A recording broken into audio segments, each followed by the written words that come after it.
Hello friends, welcome to my YouTube channel. चला तर आज बनवूया हॉटेल प्रमाणे चविष्ट मंचुरियन। एका बाउलमध्ये बारीक किसलेली पत्तागोबी घेतली, त्यानंतर त्यामध्ये बारीक किसलेलं गाजर टाकून थोडं मीठ टाकले आणि 10 मिनिट बाजूला ठेवले, जेणेकरून पत्तागोबी आणि गाजरामधलं पाणी चांगल्या प्रकारे निघतील।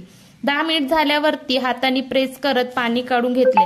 त्यानंतर छान मिक्स करून त्यामध्ये बारीक बारीक कट केलेला कांदा, बारीक बारीक कट केलेली थोडी हिरवी मिरची आणि थोडी लाल मिरची टाकली। मग लसूणची पेस्ट टाकून थोडा मैदा टाकला। मैदा नेहमी गाळूनच घ्यायचा, नाहीतर त्यामध्ये छोटे छोटे सोंडे वगैरे असतात।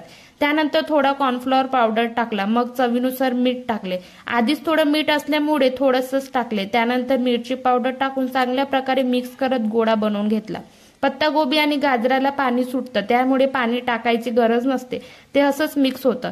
त्यानंतर हाताला थोडं तेल लावत छोटे छोटे बॉल्स बनवून घेतले आणि मग तेल छान गरम झाल्यावरती एक एक करत बॉल्स टाकून लालसर येईपर्यंत अलटी पलटी करून शिजवून घेतले। मग झाऱ्याने तेल काढत मंचुरियनचे बॉल्स गाळणीमध्ये टाकले।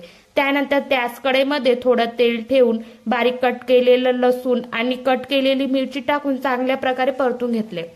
त्यानंतर बारीक कट केलेला कांदा टाकून त्यामध्ये red chilli sauce, green chilli sauce, soya sauce, tomato sauce, vinegar टाकून मिक्स केले। मग थोडं कॉर्नफ्लॉवरचे पाणी करून सोडले। त्यानंतर मंचुरियनचे बॉल्स टाकून अलटी पलटी करून वरून थोडी कोथिंबीर टाकली। मस्त असे मंचुरियन तयार आहे। पटकन सबस्क्राईब करा।